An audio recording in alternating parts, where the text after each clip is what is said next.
Bonjour et bienvenue dans ce podcast de Design and Critical Thinking. Je suis Kevin. Et moi, c'est Daniel. On est deux designers et puis on aime bien causer ensemble. Mais en fait, on le fait pas assez souvent.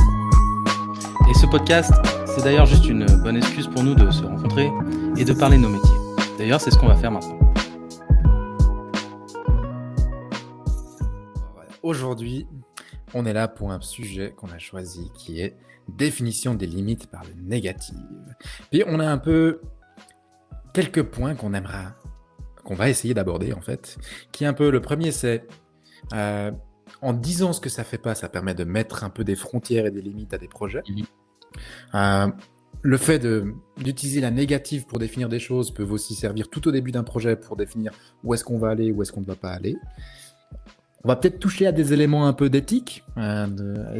Comment est-ce qu'on peut utiliser ça? Est-ce que c'est un outil qui peut nous permettre de faire du design un peu éthique quelque part, des projets un peu plus fair-play? Et on va essayer de finir avec le côté un peu trade-off. Donc comment on peut utiliser la définition des limites par la négative aussi dans des processus de vente. Et puis après tout ça, on va essayer de faire une conclusion pour voir tout ce qu'on a appris. Mais du coup, vu que c'est notre petit sujet, c'est la définition des limites par la négative, et puis que c'est toi, Kevin, qui a amené ce sujet d'abord sur la table, je vais faire le connard, je vais te poser la question. C'est quoi ces histoires de définition des limites par la négative? Oui, alors, ça va pas forcément, ça va être un peu abstrait comme ça, mais c'est assez facile dans l'idée, dans l'application en fait du concept. Mais en gros, quand on commence un projet ou qu'on commence à vouloir résoudre un problème quelconque et qu'un problème est mal défini, c'est plus facile de dire ce qu'on ne veut pas que la solution fasse plutôt que ce qu'elle doit faire.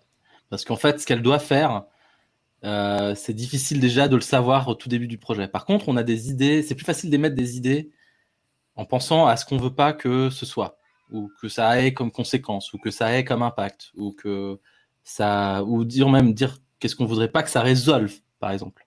Okay. Donc, penser en négatif, c'est un peu plus facile. Je crois que ça s'explique aussi d'un point de vue psychologique, mais j'aurais plus vraiment les références en tête comme ça.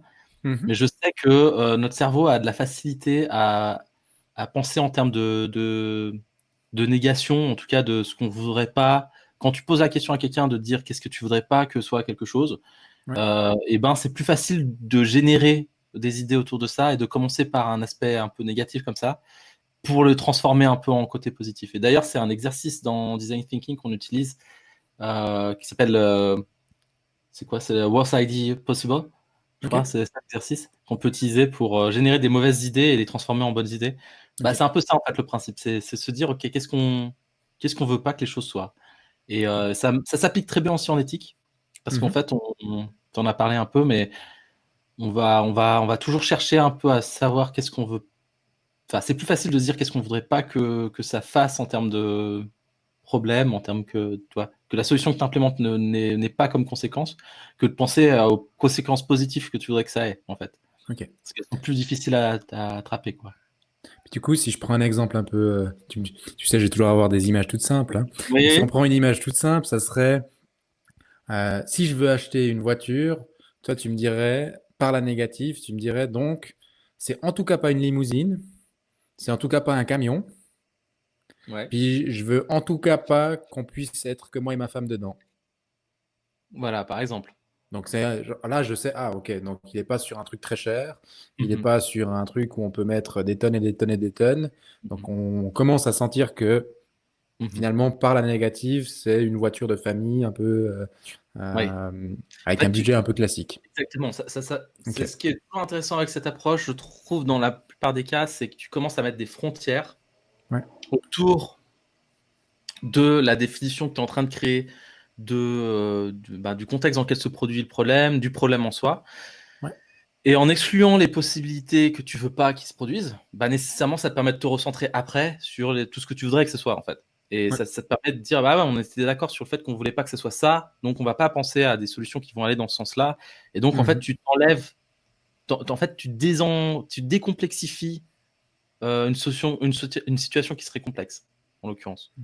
Donc là, dans le cadre de ta voiture, souvent on a déjà la solution en tête. On se dit on veut avoir une voiture, donc ce qu'on va choisir c'est plutôt entre des options.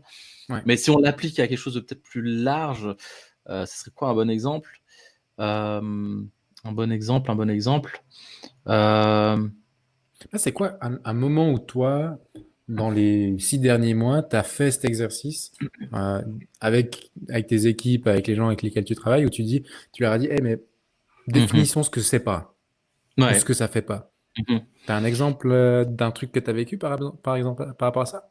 Ouais, alors là où sur les projets sur lesquels je travaille en ce moment, il y a un gros projet qui est lié un peu à la transformation digitale de l'entreprise. Ouais. Et c'est vrai que c'était d'un point de vue technologique, ils avaient une idée de qu'est-ce qu'ils voulaient avoir en termes de technologie, Ouais. mais en termes de ce que ça impliquait pour les gens, c'était difficile pour eux pour les autres gens autour du projet de transformation digitale, de comprendre en fait ce que ça allait impliquer pour eux dans la vie quotidienne. Et du coup, c'était difficile de parler de ce sujet-là parce que nécessairement, et c'était abstrait pour eux. C'était pas un sujet qui les concernait directement. Mhm. Un des exercices qu'on a dû faire quand je suis arrivé, c'était pas mal de recentrer le débat autour de ce que ça allait impliquer pour les gens qui travaillent, le fait d'avoir une entreprise qui est digitalement plus performante, plus ci, plus ça. Et c'était plus facile dans beaucoup d'exercices de commencer par dire qu'est-ce qu'on voulait pas que ça ait comme impact, et notamment beaucoup de gens qui travaillaient avec des solutions qui dépendaient de cette transformation digitale disaient qu'ils, par exemple, ils voulaient pas que tout d'un coup une solution leur permette pas de faire quelque chose rapidement ou ne permette pas de faire ça. Mais en même temps, ils disaient aussi on veut pas que le management puisse nous surveiller plus, par exemple, tu vois. Elle aime bien, ouais. Et là, tu te dis, ouais, ok, donc il faut que ça soit efficace, mais il faut pas que ça soit non plus un outil qui desserve l'efficacité, tu vois. Okay. Et je trouve que ça met la frontière et ça te permet de mettre un espèce de couloir dans lequel tu peux explorer des choses et ça pousse un peu en avant comme ça les idées que tu pourrais avoir. Et ça, je trouve que c'est une bonne base de réflexion, en tout cas, de poser les trucs comme ça, parce que tu mets un peu comme si tu avais un champ vide et tu commences à mettre des photos de là où tu veux délimiter l'endroit où tu vas mettre ton appartement, enfin ta maison, tu vois. Tu dis, ah non, c'est pas trop sur la droite parce que ça va cacher la belle vue là. Ah là, il y a un arbre, là, il y a ci, il y a ça. Et puis tu commences un peu à situer le terrain. C'est un peu comme ça que je vois. C'est un peu un moyen de tâter un terrain. Donc, si je comprends bien, pour toi, c'est quelque chose que tu utilises plutôt sur des projets où c'est pas le côté comme la voiture, où c'est genre, bon, il faut choisir une voiture, c'est soit A, soit B, soit C, mais c'est plutôt des thèmes un peu larges qui sont un peu mal définis, où tu dis, bon, les gars, vu que c'est tellement large, on va déjà, et puis que c'est compliqué de savoir qu'est-ce qu'on veut vraiment faire. Enfin, on a un objectif à la fin, ça, il est clair, hein. On sait ce qu'on veut changer, mais le comment, et puis ça va être quoi les répercussions, c'est compliqué de savoir déjà maintenant, donc posons peut-être ce qu'on veut éviter. Puis comme ça, on réduit déjà un peu le champ, puis du coup, ça nous déstresse un petit peu, puis ça marche particulièrement bien du coup pour des projets un peu complexes. C'est ça que... Exactement ça. Et puis ça permet aussi de poser des métriques de se dire, ok, dans les trucs qu'on va devoir mesurer dans l'avenir, c'est s'assurer aussi que ça fasse pas les choses que les gens ont dit qu'ils voudraient pas que ça fasse. Okay. Parce que c'est la définition même c'est des success criteria en fait, dans un sens. C'est les critères de réussite du projet. Pour moi, c'est on a bien pris en compte les demandes des gens, mais on a pris leur demande de ce qu'ils voulaient, mais aussi de ce qu'ils voulaient pas que ce soit. Et donc, c'est-à-dire que la solution, quoi qu'elle fasse, elle doit avoir un moyen de mesurer qu'elle fasse pas ce que les gens voudraient pas que ça fasse. Et notamment, pour l'histoire de management, il y a eu des idées qui ont été générées à un moment donné de mettre du time tracking dans certaines apps sur la progression de certains workflows, ce genre de choses. Et même si, dans un sens, ça va être présent dans le système, ils ne voulaient pas que ça soit visible de premier abord. Une des conséquences de ça, c'est qu'on ne voudrait pas que ça soit visible de premier abord à n'importe qui. Le middle manager, il n'a pas besoin de savoir ça. Exactement. Ce qu'il a besoin de savoir, c'est que ça a été réglé dans les temps. Peu importe la définition de dans les temps. Parce qu'après, ça peut inciter au micromanagement en disant, oui, vous avez 24 heures sur le papier, mais nous, ce qu'on veut, c'est que ça soit moins de 8 heures. C'est ça. Que ça soit arbitrairement décidé. Donc, voilà, c'est intéressant dans ce genre de cas très flou. Tu ne sais pas encore ce que tu auras, mais tu as déjà des idées de ce que tu voudrais pas que ce soit parce que tu as déjà un passif. L'expérience passée te fait dire que ça serait pas bien que tu aies telle ou telle chose qui se produise. C'est ça. J'aime bien ce côté. En fait. Puis j'aime bien ce côté d'une espèce de. Enfin, une espèce d'antimétrique, tu vois, de dire Mm. on va poser des choses qui doivent être à zéro. On Mhm. doit avoir zéro de tracking, Mhm. de tracking malsain. Il faut Ouais. faut que ça soit zéro. C'est un peu ce côté un peu étrange, tu vois, où tu vas dire, ça, c'est un succès. C'est si à Mhm. la fin, on On n'a demande pas aux ça. employés, C'est ça. on n'a pas de data pour traquer nos employés, Ouais, en fait, on a bien fait notre job. c'est ça. Puis du coup, ça, pour toi, ça rentre un peu dans cette idée de la notion d'éthique qu'on donnait un peu au départ dans l'intro. C'est particulièrement ce côté un peu anti-Matrix où il y a d'autres éléments qui, pour toi, rentrent dans ce côté un peu de Mm. ben, il y a une vision un peu éthique quand on utilise ces limites euh, par la négative. Ah, c'est une Ah, petite question tordue, hein. c'est une question tordue, ouais. Elle est bien cette question. Elle est très bien. C'est une bonne question, elle est difficile à répondre. En fait, ce que je pense qu'il peut y avoir, il y a du positif dans cet outil, dans le sens où, comme je te disais, tu vas prendre ce que les gens estiment être bien ou pas bien, et puis tu vas pouvoir en faire, tu vas pouvoir les intégrer réellement à la solution. Ouais, Et ça, je trouve que c'est, comment dire, il faut pas croire que parce que tu as défini correctement ce qui était pas bien, tu as défini pour autant ce qui était bien, oui, mais en tout cas, tu as défini correctement ce qui était pas bien. Et du coup, tu sais qu'est-ce qui serait moralement acceptable ou pas pour les ouais, gens de vivre dans ta solution. Et ça te permet d'éviter certains pièges c'est où ça. tu as mis toute la bonne intention du monde de développer un truc, Hmm, une solution, et elle a des conséquences négatives parce que les gens estiment que ces conséquences-là sont négatives. Mais toi, tu pouvais pas l'estimer de ton point de vue à c'est toi ça. parce que tu n'avais pas leur référentiel. Et Ouais. ça, je pense que ça, c'est ce qui est bien, en fait, c'est d'intégrer le référentiel Hmm, des autres. Cela dit, ça peut avoir un effet pervers dans le sens où c'est de la norme, c'est de la norme de groupe, tu vois, ouais, et tu peux très bien amplifier une norme qui te paraît bien sur le papier parce que les gens ont vécu des expériences négatives c'est ça. dans le passé et puis ils se disent il faudrait pas qu'on ait ça, et puis du coup toi tu essayes de pas avoir ça, et Hmm, dans un sens tu peux créer d'autres problèmes en augmentant certains comportements ou certaines choses. Par exemple, typiquement, euh, avec cette histoire de time tracking, tu pourrais très bien mhm. imaginer que c'est une mauvaise incidence, c'est-à-dire que le management deviennent suspicieux. Le fait qu'ils puissent Ouais, pas voir, ils deviennent suspicieux et puis qu'ils doutent de la loyauté ou de l'efficacité de leurs équipes parce qu'ils n'ont pas la visibilité de. Souvent, le problème du management, c'est ils veulent du tracking parce qu'ils veulent pouvoir maîtriser ils veulent avoir une forme de contrôle sur c'est ça. quelque chose parce que derrière, ils doivent répondre de certains impératifs. Hmm. Quand c'est malsain, c'est quand ce contrôle devient Du abusif micromanagement, abusif. Ouais. pour aucune raison valable. C'est ça que Hmm. c'est. Mais d'empêcher une forme de contrôle, c'est pas forcément bien non plus, je pense. Ouais. Parce que tu peux créer le fait que les gens sachent pas, ça crée de l'incertitude. Et on sait à quel point dans les grandes entreprises, l'incertitude est mal gérée des fois, surtout dans les management.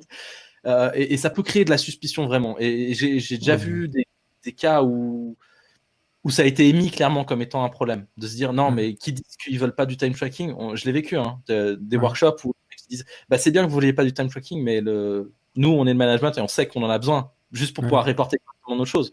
Hmm. Et, euh, et je trouvais le juste milieu. Mais tu vois, le fait même que tu lances le débat, ça permet de C'est ça. clarifier des choses. Et donc, l'un dans l'autre, je pense qu'il y a que du positif dans ce C'est genre ça. d'outil. Le problème, c'est toujours comment tu l'appliques concrètement dans le design Hmm. où ça devient compliqué. Mais Puis je pense que là, il y a un truc qui est très riche, c'est de dépasser le juste, la personne qui te dit, il faut en tout cas pas qu'il y ait du tracking, puis de pas juste être, ah oui, ok, pas de tracking, c'est bon, mais d'aller poser la question pourquoi. c'est ça. C'est Parce que je ça. pense que là, il se passe un truc intéressant, puis de dire, mais pourquoi il faudrait pas qu'il y ait de tracking? Bah, parce qu'on s'est déjà fait enculer avec l'autre outil qu'on est en train d'utiliser, puis du coup, moi, j'ai perdu des semaines de vacances. Ou j'ai perdu mon bonus alors que j'ai bien fait mon travail. Tu vois? Puis en fait, de pouvoir parler, ah ok, donc le problème, c'est un problème culturel. Parlons de ce problème culturel. Tu vois? Puis après, Mhm. de pouvoir avoir avec le manager, puis de dire, mais ok, toi, manager, tu veux le time tracking. Pourquoi tu veux le time tracking que eux Ouais. ne veulent pas? Donc, c'est quoi le middle ground qu'on arrive à trouver pour que on puisse, toi, en tant que manager, avoir l'information qu'il faut? Puis peut-être que c'est pas le temps, mais c'est juste, est-ce que ça a été fait, est-ce que ça n'a pas été fait? Tu vois? Mhm. Puis du coup, tu fais, ah ouais, c'est intéressant. Donc là, et puis je pense que là, cette question du pourquoi, elle est assez importante. Je suis Comme d'accord. quand on définit par le positif qu'est-ce qu'un projet devrait faire, tu vois, puis les gens disent oui, notre critère de succès, c'est on veut un net promoter score de temps. Ouais. Après, on va dire pourquoi. Puis en fait, ce pourquoi-là, on l'utilise beaucoup dans le positif, mais dans le négatif, on pourrait aussi l'utiliser finalement. Alors, ce qui est intéressant avec le positive framing, comme ça, là, de dire qu'est-ce qu'on veut que ce soit, Hein. etc. Et pourquoi c'est bien de le contrebalancer justement avec une approche par la négative, c'est que Mhm. souvent, on va appliquer du positif, c'est ce qu'on voit comme étant bénéficiaire, enfin, positif pour l'entreprise ou pour le business model ou ce genre de choses. Okay, et Ouais. puis nous, on va essayer d'intégrer les notions d'utilisateur, de ce qu'on a compris que ce qui est positif pour les utilisateurs. Le truc, c'est que c'est souvent, on veut corréler le bien de l'entreprise par rapport au bien de l'utilisateur. Ouais. Alors, est-ce que c'est un problème ou pas? Je sais pas, mais ça peut poser des problèmes. Par exemple, il y a des choses qui sont insolubles dans les deux parties. C'est-à-dire que tu peux Mhm. pas satisfaire les deux. Et Ouais. souvent, le défaut, c'est de satisfaire l'entreprise avant de satisfaire l'utilisateur. Ouais. Dans le sens, la communauté des gens que tu cibles, ça pourrait avoir des impacts négatifs pour eux. Ils l'ont émis comme crainte, Mhm. mais les objectifs de l'entreprise sont tels que on va quand même prendre le choix par défaut, c'est-à-dire de ne pas prendre de choix. Et donc, par défaut, ça sera celui du business model qui va s'appliquer. C'est ça. Et donc, ça aura ses conséquences négatives. Le fait qu'on frame à un moment donné par la négative, ça permet d'expliciter qu'est-ce qu'on veut pas que les gens voient comme résultat. Ouais. Et ça permet de se dire que même si, au final, il y a un choix par défaut qui est pris, Oui. tu comprends pourquoi les gens pensent que c'est pas bien. Et donc, Ouais. tu peux mesurer plus facilement l'impact que ça a. Parce que tu es aveugle des choses que l'ignorance, c'est être aveugle de ce qu'on ne sait pas, en fait, tout simplement. Mhm. Et une entreprise est forcément ignorante de ce que je veux dire, surtout dans la manière dont on a de framer les choses toujours positivement dans la société Mhm. occidentale. Euh, Surtout à l'aspect un peu américain du truc, où on veut Ah toujours ouais. des choses positives. Euh, je trouve que c'est intéressant de se dire, ok, on a peut-être fait des choix par défaut là parce que on n'a pas eu assez de temps, pas eu assez de Mhm. ci, et ça arrive dans plein de circonstances.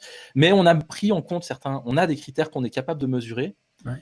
et donc on est capable de savoir quand il y a un moment où on touche un point de bascule où notre solution, elle apporte plus vraiment de bien pour les gens, Ouais. et que ça peut avoir des répercussions. Là, on peut lever des drapeaux, des alertes C'est auprès ça. du management, auprès du business, de se dire là, ça commence à puer, et ça C'est peut ça. avoir des conséquences négatives sur votre business. C'est-à-dire que si ça continue comme ça, Mhm. les gens pourraient ne plus vouloir votre solution C'est ça.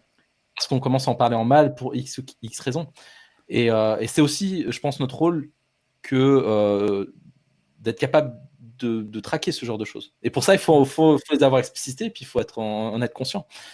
Et je trouve que là, il y a un intérêt de jouer avec ces notions de Ouais. négatif et positif. On va pas amener les gens dans les mêmes raisonnements. C'est Et du ça. coup, on va pas avoir le même genre de réponse, le même genre de signal de leur part Mhm. sur certains sujets. Et des fois, juste en creusant, comme tu dis, avec du pourquoi ou de comment vous savez que c'est produit. Mhm. Parce que le problème du pourquoi, c'est en technique d'interrogatoire, il y a un truc intéressant là-dessus, c'est que le pourquoi, c'est une contradiction. C'est une contradiction, et Mhm. du coup, ça met les gens dans la dissonance cognitive. Mhm. C'est-à-dire que ça les met dans une situation où ils doivent se justifier. Ouais, Alors c'est ça. souvent, dans un contexte de recherche, donc c'est pas mal en soi. C'est ça. Mais ça peut questionner, ça peut amener les gens à questionner leur autorité sur un sujet. Et donc, tu C'est peux ne ça. pas toujours avoir des réponses que tu cherches, c'est-à-dire le Mhm. fond derrière de la Ouais. réponse. Ouais. Et du coup, moi, j'aime bien reformuler des pourquoi en comment. Ouais. C'est super efficace parce Ok, que ok. te met en humble non connaisseur de ce C'est qu'il est ça. en train de dire, Ouais. et il est là pour t'expliquer en fait.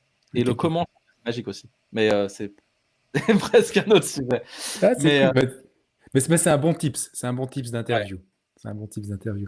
Puis, ce que je trouve intéressant aussi avec ce côté négatif, mhm, c'est que, comme tu disais, il y a un moment donné où tu vas dire, vous allez prendre une décision où il a été défini avant.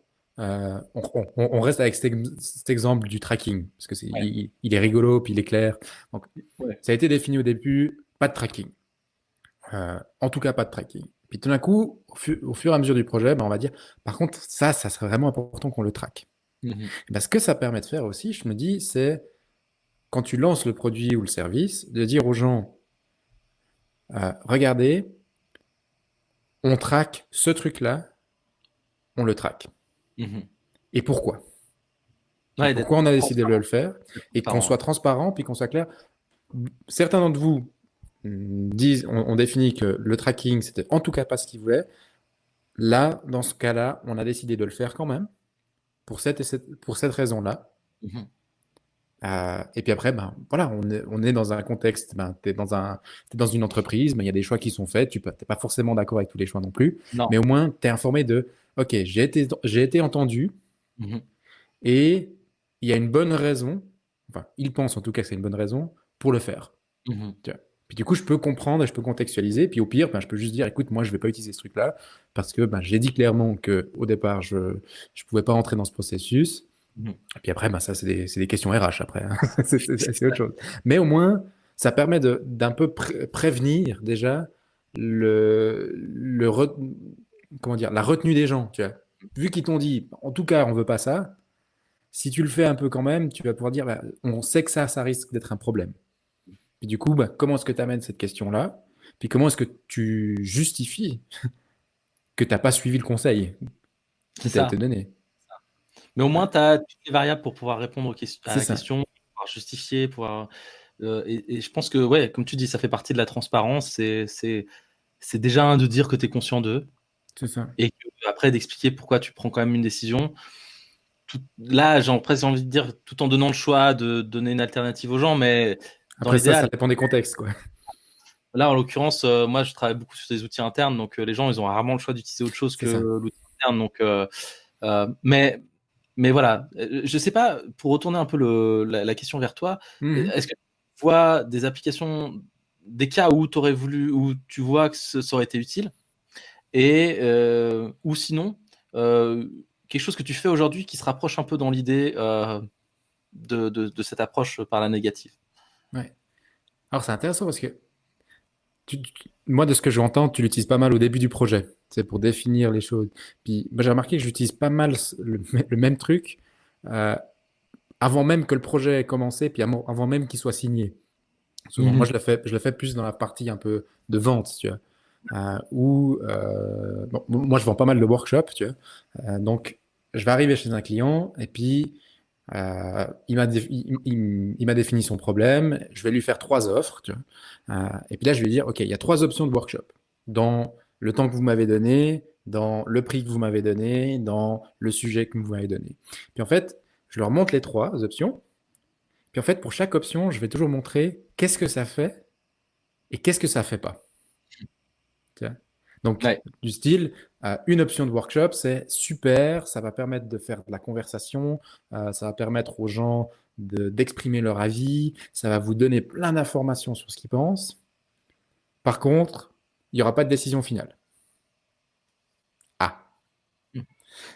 Deuxième option de workshop, ce que ça fait, un super rythme hyper efficace, on aura des wireframes, on aura à la fin des votes qui ont été faits, vous saurez clairement les next steps. Par contre, les gens n'auront pas la place pour exprimer toutes leurs envies. Tu vois. Puis du coup, le trade-off est clair. Tu vois, il y a ce côté de ah, donc si je choisis ça, je perds ça. Ouais.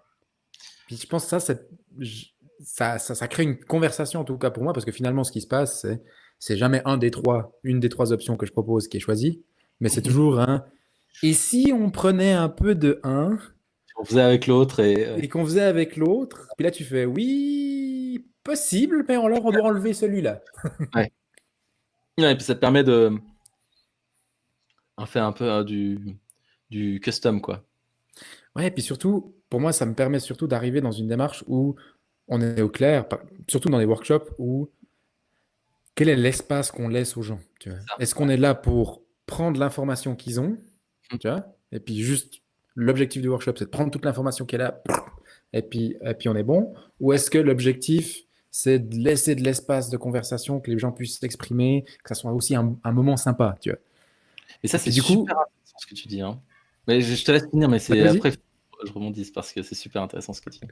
Parce que du coup, pour moi, par exemple, ça me permet de dire aux gens, OK, on va faire un workshop de ce style-là. Ouais. Est-ce que on est d'accord qu'il n'y a pas de saboteur dans l'équipe? Mhm. Parce que là, ils vont souffrir. Celui qui n'est pas content dans un format de workshop où c'est millimétré, puis ça avance et tout, bah, celui qui va dire oui, mais moi j'aimerais questionner l'objectif du workshop, Ouais, bah, tu vas dire écoute, mon gars, t'as pas la place. c'est pas le Et du moment. coup, ça va être très frontal. Tu vois. Puis du coup, ça me permet de les prévenir, puis de leur dire mais ça marche bien dans une équipe qui est soudée. Mhm. Si votre équipe, elle n'est pas soudée, il y en a un qui va se prendre plein la gueule. C'est mon rôle de facilitateur d'être le méchant flic, donc ça va. C'est moi qui passerai pour le con. Hein. Vous me payez pour ça. Mais juste, vous ramasserez cette personne après le workshop où elle va dire ah, mais non, alors ce gars est un con, et puis cette méthode, ça marche pas du tout. Et puis, donc, soyez prêts par rapport à ça. Donc, ça, c'est pas mal, je trouve, à ce niveau-là.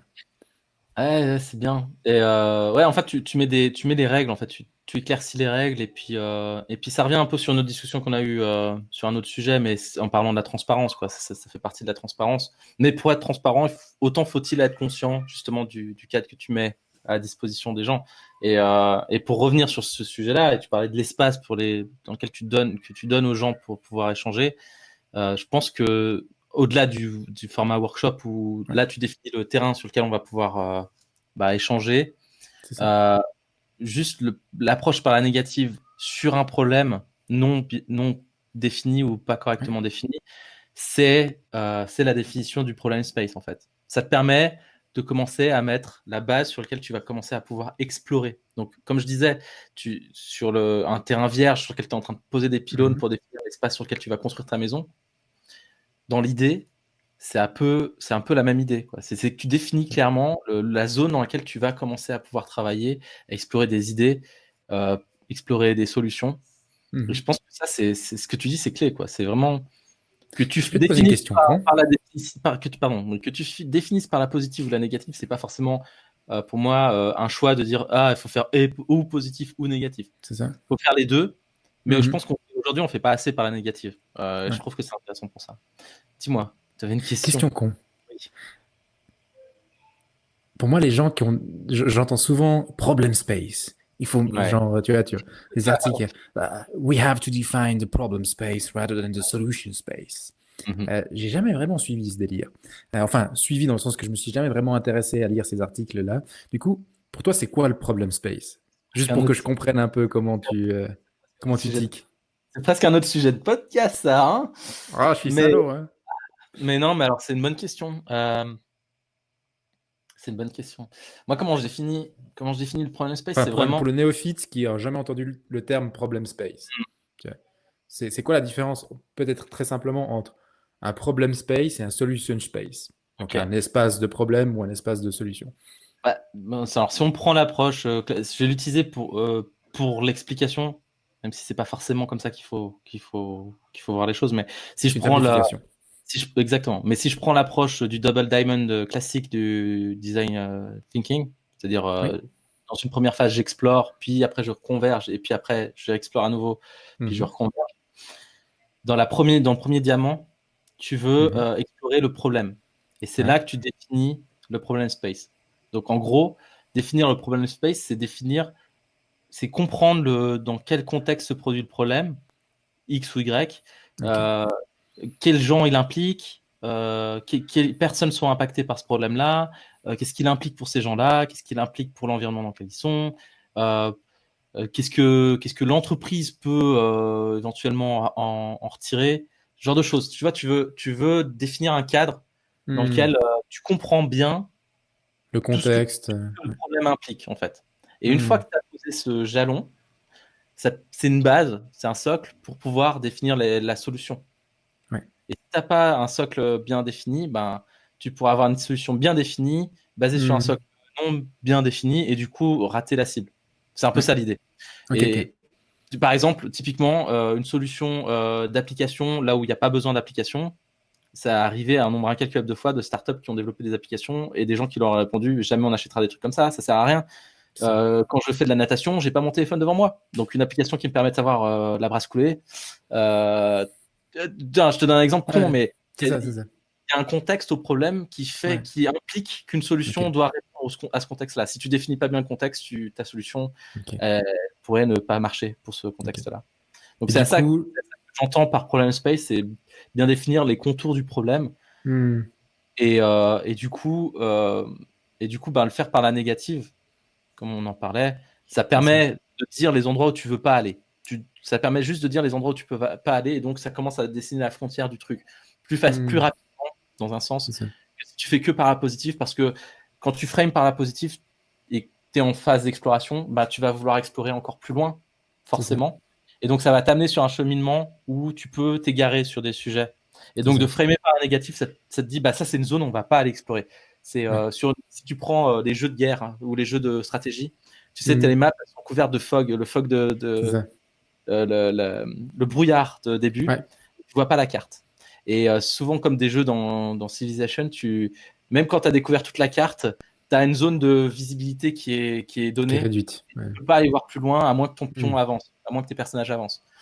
Et bah, c'est un peu ça, en fait. Il y a des zones où tu voudras pas lever le brouillard sur le truc. Tu le sais, parce que c'est pas une zone qui va nécessiter d'être explorée pour que tu résolves le problème. Tu vois, c'est un peu ça le concept. Ok, cool. Puis du coup, on est dans cette idée de dire, ben voilà, si aujourd'hui, dans notre culture très optimiste, inspirée aussi de nos chers copains ricains, où on est toujours à dire, ah voilà, la vision, la mission, l'objectif, toutes ces conneries-là, sont toujours définis par le positif. Puis du coup, de dire, bah, c'est bien de le faire, mais de rajouter 2-3 par la négative permettent aussi de donner un peu un cadre assez clair. Puis du coup, je me pose la question, bah, là, on a imaginé, où on parle des moments où on le fait au début, mais est-ce que tu peux le faire à un autre moment que le début? Enfin, c'est vraiment une question con, je me pose, je me dis, mais est-ce que tu peux utiliser cet aspect de la négative à la fin? Alors, on l'a dans les metrics, dans les anti-metrics, où à la fin, tu vas faire, ah, bah, on a en tout cas pas traqué, donc on a bien réussi. Donc à la fin, tu peux l'utiliser parce qu'au début, tu l'as défini comme étant quelque chose à atteindre ou à ne pas atteindre, donc tu l'as pas atteint, donc tu as réussi. C'est une phrase bizarre. Mais est-ce que ça peut être utilisé à d'autres moments? Dans ce cas-là, l'échec est la réussite. C'est marrant. Ouais, c'est ça. C'est presque. C'est le bordel dans la tête. C'est Inception. Mais ouais, c'est une bonne question. Est-ce que tu peux utiliser à la fin? Je l'ai jamais utilisé à la fin. Est-ce que je l'ai fait? Attends. Ça m'est arrivé de le faire sur la fin, mais pas parce que c'était la fin en soi, mais c'est parce que c'est le moment où je suis arrivé dans le projet. Ouais. Et je me suis rendu compte qu'il y avait des questions qui n'avaient pas été posées au début, et qu'ils ont créé une solution sur la base d'assumptions, de ce qu'ils pensaient qu'il fallait que ce soit. Là, tu es dans le cas où tu as la solution et tu commences à explorer sur le terrain avec la solution, puis tu te rends compte qu'il y a des mismatchs entre la réalité et puis ce qu'ils ont fait. Et ce que tu veux faire, c'est découvrir à quel point c'est faux et à quel point qu'est-ce que ça implique pour les gens, en fait. Qu'est-ce que ça veut dire le fait que ça marche pas, en fait. Dire, toi, tu leur présentes le truc en mode prototype user test, et puis le type, il dit non, mais moi, je ferai pas ça. Et, tu vois, des trucs comme ça, c'est pas suffisant pour réellement explorer les problèmes qui sont derrière, en fait. Donc, d'aller plutôt sur le terrain en mode à nouveau exploratoire, en se disant, OK, qu'est-ce que je voudrais comprendre, c'est le problème space qui a peut-être été mal défini, mais encore une fois, je trouve que c'est bien adapté pour ça. Je trouve que pour de l'après-coup, je sais pas, c'est une bonne question. Mais j'ai une intuition qui me vient, qui est, tu pourrais l'utiliser un peu comme un heuristique, tu vois, comme une petite règle pour vérifier que tu es sur le bon chemin. Comme un critère d'évaluation pendant le projet. Bah, justement, une espèce d'antimétrique, tu vois, où pendant le projet, tu as tes listes de ce qu'on ne fait pas. C'est ça. Ouais. Et puis tu reprends ta liste et puis tu la lis, tu vois, tu fais. Nous avons dit au départ du projet qu'on ne voulait en tout cas pas traquer. On ne voulait en tout cas pas nanana. Puis tu les vérifies. Tu sais. Tu fais vraiment genre, est-ce que dans cette features, dans ce service, à ce moment-là, est-ce que tous ces trucs-là sont justes? Puis, tu vois, puis ça peut te permettre vraiment, c'est un moment d'évaluation que tu peux utiliser comme une checklist d'évaluation, mais par la négative, tu vois. Qui peut être assez intéressant, tu vois, de dire, on a le management qui nous a demandé de rajouter une fonctionnalité au logiciel. Ouais. Ok. Maintenant, ressortons notre checklist de ce que ça ne doit en tout cas pas faire. que tu vas faire. Hey, les gars, ce que vous nous demandez de faire, ça va forcément traquer. Donc, ça ne correspond pas au principe de design qu'on s'est donné au départ du projet. Mhm. Ce qui peut être assez intéressant pour créer la conversation de nouveau avec le client au milieu du projet ou Ouais. quand il a déjà été lancé. Est-ce que c'est de la métrique? Je ne sais pas si le terme est le bon terme, Parce que mais c'est pas une métrique, non. Mais c'est c'est un plus critère. C'est un critère c'est un d'évaluation critère. de. En tous les cas, c'est un critère d'évaluation de la solution. Après, effectivement, déjà, il faut réassesser de manière régulière ta solution pour s'assurer effectivement que elle corresponde toujours aux critères initiaux. Ouais. Et il faut aussi réassesser les critères. Et ça, C'est je pense ça. que c'est un truc qu'on fait pas assez souvent en général. Ouais. C'est de s'assurer qu'ils n'aient pas évolué entre temps. Parce que la réalité, c'est qu'à partir du moment où tu mets en place le truc, tu crées un nouveau normal, tu crées la nouvelle réalité. Et cette nouvelle réalité peut avoir changé les critères. Et il y a peut-être, tu vas commencer à avoir, je sais pas, tu vas peut-être avoir des requêtes qui vont aller à l'encontre de ce que tu avais initialement posé comme étant, tu vois, des points que tu voulais pas que ton application fasse. Mais en réalité, la nouvelle réalité fait que maintenant, c'est plus un problème, peut-être. Je sais pas. Et du coup, c'est une nouvelle piste d'exploration, c'est une nouvelle. Mais ouais, effectivement, il faut que tu réassesses ta solution et ton problem space. Donc les deux mondes, en fait, et de la solution et du contexte dans lequel ta solution intervient, pour t'assurer que les choses correspondent à la réalité, en fait, et puis que tu sois moins. Enfin, j'aime bien l'idée du moins faux, en fait, que plus juste. Ouais. Il y a un côté, je trouve, c'est plus facile de déterminer à quel point tu peux être moins faux à partir du moment où tu peux élaborer les critères, tu vois, pour dire je veux pas que ce soit ça, parce que tu vas avoir tendance à vouloir être beaucoup plus entre guillemets honnête dans ta démarche de valider, enfin de valider que ton application fait pas quelque chose, que honnête dans ta capacité à estimer que ton application fait bien quelque chose. Je trouve, hein, dans le sens où c'est une démarche d'humilité comme approche. Et deux, les critères de succès sont souvent des critères que tu peux un peu facilement détourner de comment tu définis à quel point c'est juste, tout ça, tu vois, dans les biais de confirmation. J'aime bien ça. Je sais pas, je trouve que un critère que tu vois, un critère négatif, un critère que tu veux éviter qu'il fasse. C'est oui ou non, c'est clair. Et puis, part. Et puis même, je veux dire, dans ta démarche, ça implique un raisonnement où tu vas vouloir être un peu plus honnête par rapport à ça, par rapport à quel point c'est vrai que ton application fait pas quelque chose. Enfin, si. Surtout, Vas-y, pardon. Vas-y. Non, je veux dire, ça empêchera pas qu'il y ait des gens qui voudraient éventuellement tricher malgré qu'il y ait ces critères-là, hein, c'est pas ce que je dis. C'est ça. Mais la démarche en soi, je trouve, est plus humble que l'autre démarche. Où des fois, tu as aussi t'as facilement des vanity criteria, genre des vanity metrics. Typiquement, le NPS, c'est typiquement une métrique qui peut vite devenir de la pure vanité. Et on pourrait aussi mesurer l'inverse du NPS, tu vois. Ça serait quoi l'inverse du NPS? Je sais pas, mais je trouverais ça super cool que l'anti-NPS. Je sais pas. Le NPS, c'est à quel Est-ce point que tu recommanderais ça à un de tes amis ou à un membre de ta famille? De 1 à 10. L'anti-NPS, ça pourrait être qu'est-ce qui ferait que tu recommanderais pas de savoir de savoir l'inverse, en fait. Qu'est-ce qui empêcherait une personne plutôt que de leur poser la question est-ce que vous avez recommandé? Est-ce que vous avez parlé mal de notre truc? Non, alors non. Je dirais, pour avoir une réponse honnête, parce que forcément la question est tournée dans un sens où le mec mais qu'est-ce qui me fait chier? Bah oui, j'en ai pas parlé en mal. Non, ça serait plutôt la question, c'est est-ce que vous verrez des choses qui empêcheraient sur une échelle de 1 à 10, est-ce que vous verriez des choses qui vous empêcheraient de communiquer positivement à un membre de votre famille ou un ami de notre application, par exemple? Et après, de leur demander pourquoi. Et là, je pense, en termes de matière à réflexion après, de le framer comme ça, je trouve que c'est super intéressant. Alors que de poser pourquoi t'as mis tel score quand c'est positif, parce que c'est bien, connard. Voilà, j'ai envie de dire, je sais pas. D'ailleurs, je trouve intéressant parce qu'il y aurait beaucoup de matière à réfléchir dans le fait de dire qu'est-ce qui fait qu'aujourd'hui tu peux pas le recommander. Ouais, ouais. Puis du coup, puis que les gens disent, en fait, De un, il y aurait la réponse bête qui est je suis le seul à avoir ce problème, donc Ouais, je le recommande pas, tu vois. Puis du coup, ça c'est évident. Mais il y aurait aussi le côté simple du gars qui dit moi je suis un gros geek, donc ça va. Mais par contre, mes potes, ils sont pas geeks comme moi. c'est Et ça. là, tu fais intéressant. Ok, Là, tu là, as on des a appris un truc, tu vois. éléments situationnels, tu comprends mieux le contexte dans lequel C'est évolue ça. ton application et puis le contexte des gens qui utilisent ton application. C'est clair. Ouais, l'espèce de dark NPS. C'est ça. Ouais, c'est cool. Un J'aime bien. anti-NPS. On vient Ouais, d'inventer un nouveau. Il faut qu'on le c'est- vende, ce truc. Il faut qu'on le vende. Il faut qu'on le. C'est génial.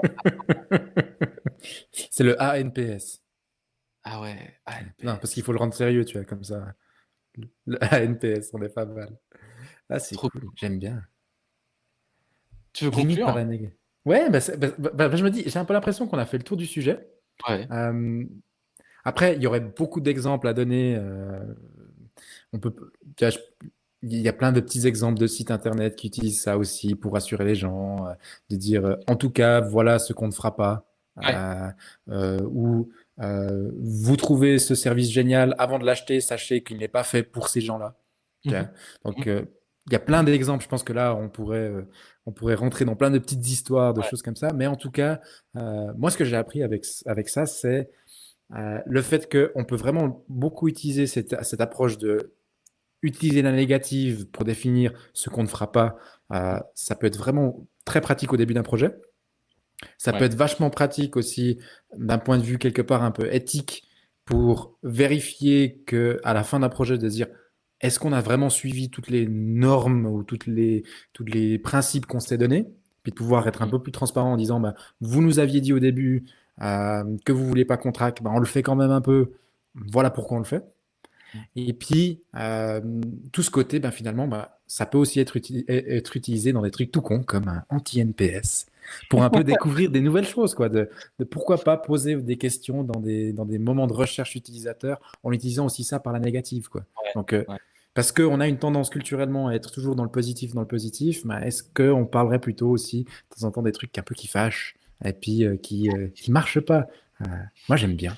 On laisse les gens se plaindre. Ils vont nous en dire vachement plus si on les laisse se plaindre que si on. Je Ouais, mais rigole. c'est ça, non, mais c'est ça. Mais sans déconner. Moi, je fais souvent ça en interview où je demande aux gens, mais c'est quand la dernière fois qu'ils vous ont fait chier? Tu vois. Puis là, les gens, ils font quoi, pardon? Puis tu fais, non, oui, vraiment, ou vous êtes allé vers votre femme, puis vous êtes sorti, puis vous avez fait, ah, mais mon Dieu, chérie, franchement, là, oh là là. Puis en fait, ça crée un truc dans leur tête où ils se remémorent le moment où ils se sont plaints. Et puis ce truc-là, ça te donne accès à une information qui est super intéressante. Donc je pense qu'on peut aller même plus loin que définir les limites d'un projet, mais aussi d'utiliser le framing par la négative pour aller chercher un peu plus loin. Ouais. Oui, C'est ça cool. permet de plonger les gens dans un souvenir particulier, effectivement. Ouais, ouais. Surtout si c'est du souvenir, enfin, tu veux vraiment qu'ils se reprojettent dedans et c'est important de définir comme ça. Ouais, c'est. Mm. Kevin, un grand merci. J'ai Merci à l'impression toi. d'avoir appris quelque chose de nouveau. C'est génial, moi j'apprends toujours des trucs. Et puis surtout, un gros merci d'avoir amené ce sujet-là parce que je crois que là, on va lancer le ANPS et on va devenir millionnaire. On va le faire, on va le faire. C'est ça. YouTube Money, Podcast Money, c'est parti. Ah, Un grand merci. blague à part, je pense qu'il y a un truc, il y a un truc intéressant. C'est peut-être mon gros biais de confirmation après une longue discussion avec toi qui joue pour quelque chose, je ne sais pas, mais merci à toi pour les super questions très pertinentes, comme toujours. C'est cool.